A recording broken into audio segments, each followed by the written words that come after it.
தமிழக அரசு செயல்படுத்தி வரும் திட்டங்களை மத்திய அரசின் பொருளாதார ஆய்வறிக்கை மனம் திறந்து பாராட்டியுள்ளது. முதல்வர் ஸ்டாலின் பெருமிதம்.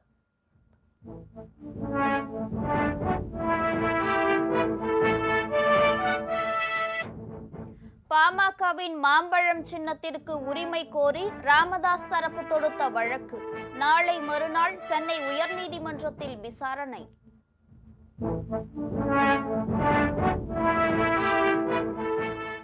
அரசியலுக்கு வரும் முடிவு திடீரென எடுத்த முடிவல்ல.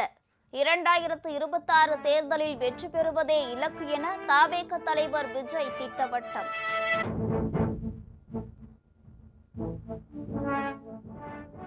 மகாராஷ்டிராவின் முதல் பெண் துணை முதல்வராகிறார் அஜித் பவாரின் மனைவி சுனேத்ரா பவார். இன்று மாலை பதவியேற்பு விழா நடக்கிறது.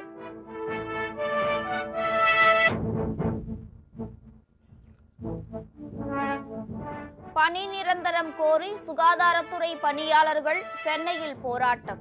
1000க்கும் மேற்பட்டோரை கைது செய்தது காவல்துறை.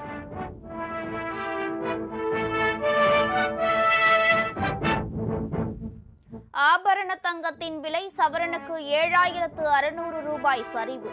வெள்ளி விலையும் கிலோவுக்கு 55,000 ரூபாய் குறைந்தது.